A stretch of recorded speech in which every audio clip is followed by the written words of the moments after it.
Au centre de rétention administrative de Mayotte, c'est jour de départ. Comme presque tous les jours ce mois-ci, 150 à 180 sans-papiers vont être expulsés. La politique de lutte contre l'immigration clandestine se traduit ici par des chiffres impressionnants. Sur 200 000 habitants recensés, 75 000 sont sans-papiers, déclarés étrangers. En 2010, ils ont été plus de 26 000 à être expulsés à Anjouan, l'île comorienne la plus proche.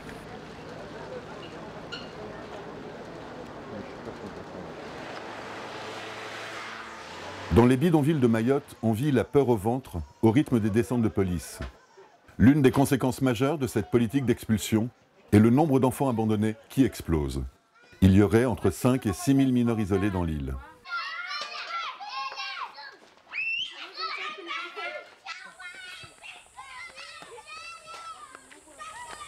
Lui là, sa femme a été arrêtée.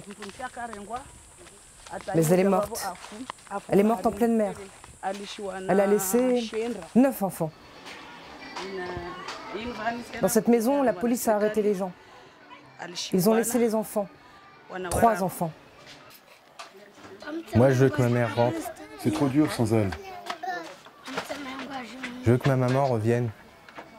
Qu'elle revienne pour s'occuper de nous. Les enfants abandonnés sont laissés à la charge de voisins ou de la famille élargie. Bonifundi, sans papier elle aussi, élève 6 enfants qui ne sont pas les siens. Leurs mères ne sont plus là. Et leurs pères ne sont plus là.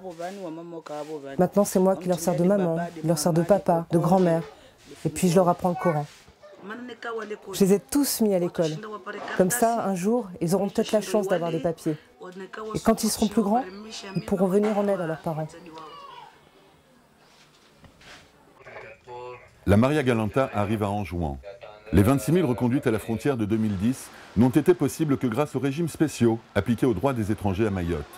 On estime que 50% des expulsés ne devraient pas l'être. Mais avec moins d'une journée en moyenne passée au centre de rétention, rares sont ceux qui peuvent faire valoir leurs droits. C'est pas un enfant de clandestin, son père est français. Il t'attrape dans la rue, il te demande même pas tes papiers. Il te menotte et t'embarque en te disant « Allez les Anjouanais, les clandestins, et vous repartez sans rien !» Et tu t'en vas, comme ça.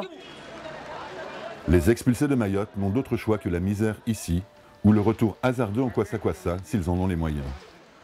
J'ai essayé 3 fois de retourner à Mayotte et à chaque fois, j'ai été arrêtée. À la 3e, j'ai fait naufrage. C'était au moment d'arriver à Mayotte. Il y a eu 3 vagues qui ont tapé sur l'arrière du bateau et puis on a chaviré.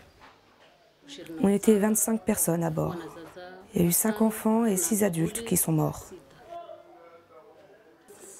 J'ai tellement eu peur que je remettrai jamais les pieds sur un Kwassa-Kwassa. Les 70 km qui séparent l'île d'Anjouan de celle de Mayotte sont devenus l'un des principaux cimetières marins de la planète. Environ 7000 personnes y auraient perdu la vie depuis 1995.